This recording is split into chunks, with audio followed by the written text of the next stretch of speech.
The Singularity. The last time we saw her was back in 2019 in Fortnite's event The Final Showdown. We saw her use the mecha team leader to defeat the Devourer in the event, but after that, we heard nothing of her again. One season later, another member of the Seven was revealed in the game, known as the Paradigm. Many speculated that this was the Singularity due to strikingly similar resemblance the two have with the same looking armor and body shape. And 2 years later, that theory was basically confirmed true by Donald Mustard himself. James Harris. And when I asked him if he wanted me to draw something on it, he said, could you draw a character that's way more important to the ongoing Fortnite storyline than we all realize?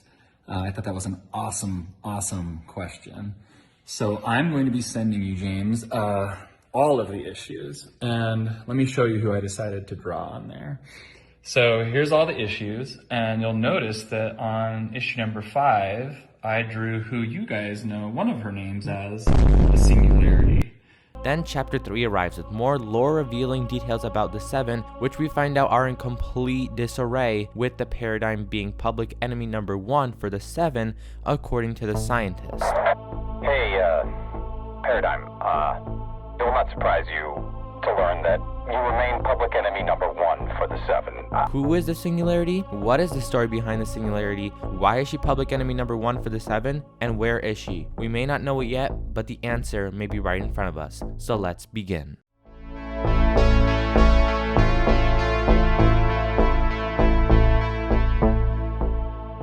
So before we begin on the theory, we need to touch base on Singularity's story. So let's go back to where Singularity's story began in Fortnite's Unvaulting event. When the event began, we were finally able to enter the vault. And this vault was the 0 point, which we didn't know at the time would be very important to the current ongoing storyline in Fortnite. And in front of the 0 point was a desk with a unique red and green helmet. Most of the community assumed that whoever's helmet this was must have been the protector of the 0 point and the owner of the vault.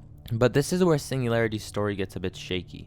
We don't know if Singularity was protecting the 0 point by herself or if she was working for a faction, so the IO or the Seven. It's really confusing because the Imagined Order has existed for thousands of years and many would assume the vault was owned by the Imagined Order and the Singularity was just a protector hired by the Imagined Order.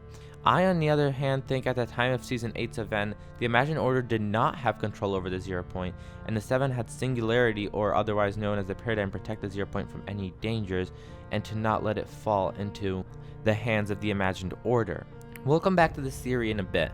Let's finish talking about how Singularity's story began. After the community chose to unvault the drum gun, the volcano finally erupted, destroying Rezztro Row, obliterating Tilted Towers, and hitting the Polar Peak iceberg, awakening the Devourer. Then came Season 9. Singularity helped rebuild Rezztro Row into Mega Mall and Tilted Towers into Neo Tilted, and technologically advancing the island, all in preparation of the oncoming threat that is looming around the island. This threat would be the Devourer, the monster that was frozen in the Polar Peak iceberg until the volcano's debris hit it and awoke the beast. What we didn't know in the beginning of Season 9 is that Singularity's statue was actually a sword that would be used to kill the Devourer later in the season's event, the Final Showdown. Singularity then began to build a mech in order to fight off the Devourer while the starving beast circled the island, warming up and locating the 0 point. Once the mech was ready, Singularity warned the island that the monster was coming using the island's advanced technology. Then the day finally came where the Devourer reached the island and was heading towards the vault to take the 0 point. Singularity activated the mech and the final showdown began. The mecha team leader and the monster fought. For a moment it had seemed as the mech had won, but then the Devourer completely teared up the mech and Singularity had no choice but to use the 0 point's energy to protect the island, but the consequences of this action would threaten all of reality. She eventually beats the Devourer, flosses on its dead corpse, and proceeds to salute the loopers and flies into space, leaving the island. And that was the last of when we saw the Singularity. Or at least, that's what we thought.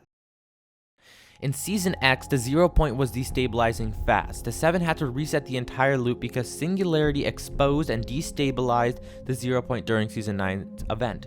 I believe this is the case why the Seven were enraged at the Singularity, especially the Foundation. The Seven trusted her to keep the 0 point safe at all costs, and because of her actions, which she really had no control over, the Seven had to reset the loop, and the Imagined Order got back control of the 0 point again, hence why all of Chapter 2 was just about the Imagined Order, and why the Imagined Order had the 0 point in their possession in Chapter 2. This can also be further backed up because the Foundation says in the Batman Fortnite Foundation comics that he lives in fear of Geno, which we currently do not know who this is other than speculations of him being the leader of the Imagined Order, having the 0 point under his control each day. This means that the Seven used to have control over the 0 point, but after the end event they lost control of it. And this is the reason why I believe the Seven's public enemy number 1 is the Paradigm. It's because of her that reality was put into danger and the Seven into fear once more of their mission failing. After this, we never heard of the Paradigm again. Now, I know many of you are asking questions like, why would the Paradigm assist the Seven in resetting the loop in the end event, and how did the Seven have control over the map in Chapter 1? So let's start off at the part where she helped them in the end event. What I think is that she would help them even if they got angry at her, because she still cared about the 0 point. She still cared about her mission, you know? But at, like, you know how the end event was super emotional and that stuff? I don't think it was that emotional just for like the map and that we're going to like all that kind of stuff. It was just emotional because from that point on, the Seven will become divided. The sisters are going to get lost, the Origin are going to get lost, and the Paradigm is going to leave, and that's why the end event was so emotional. We didn't understand at the time why it was so emotional. We only thought it was because, you know, we're moving on from Chapter 1 to Chapter 2, so, you know, we flooded back with memories, but there was much more meaning behind the end event. There was much more going on. That's why there was so much emotion, because it started off calm, and then it started off very tense, the music of course, and then it got super emotional at the end of the end event. I'll play it for you guys right now so you can just hear it through, and I'll label it so you guys know what I'm talking about.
So yeah, after that, she just decided to leave, and that's, you know, she became public enemy number 1 for the Seven. I guess they just decided to declare that. And for the Seven having control over the Chapter 1 map, I believe that is true because Chapter 1 and Chapter 3 look super similar. This theory is a bit like shaky because there's also a government during Chapter 1. I don't know if that was the Imagined Order, like, under disguise so they weren't caught or something like that while the Seven were on the map and stuff. But, you know, it also doesn't make too much sense because the Seven came through comments, and Athena and Apollo are both twins. So, or Apollo and Artemis, I don't know how to pronounce it correctly, I'm so sorry. But so the maps must have been the same, I'm not sure. I would need your help in the comments below, guys, to touch base on this kind of stuff, because this one I'm not too sure about, but the end event one I'm pretty sure about. So regardless of that stuff, let's move on. Fast forward to chapter 3, and the scientist is giving us a bunch of lore about the paradigm and asking her to return to the Seven to help them stop the IO. After a couple weeks of back and forth communication between the two, we finally found out last Tuesday, February 15, 2022, that the paradigm is returning to the island to aid the Seven in fighting the Imagined Order, which is wonderful news, and we should expect her to be in a cinematic and finally hear her voice for the first time. But now this all leads us to the final question: where was she all this time? My theory is that she wasn't at one place, she was in a bunch of different places. She, after the end event, she just felt extremely guilty for all her doings, and she just wanted to let go. She's like, we lost the 0 point, there's no point, like, I don't care anymore. So she just went to different realities, just checking them out, doing whatever, whatever she wanted to do. I don't think she was staying at one place, but when she saw the scientist trying to reach out to her, she decided to stay at one place, but I'm not sure what that one place is. We don't have that much information yet, but I know that the scientist and the paradigm have a very close connection, and I think the paradigm was probably like one of the first people to test out his suits and stuff like that. That's why she's the only one with a white version of the suit, and he's the only one with the white version of the suit, and no other of the Seven have that, because they're very close friends. But yeah, that's really all for what I have for this video. I hope you guys understand my theory. If you guys have any questions, let me know in the comments below. I'll try to answer as much as possible. If you guys have your own theories, please let me know. I love to read other people's theories. It helps me branch off of them, and you guys can branch off of my theory and tell me what you think. And if you guys made it this far, please consider subscribing. It would help me out a ton. If you guys could also use my code Rezztro in a Fortnite item shop, that would be awesome. Thank you guys for watching, and see you in the next one. Bye.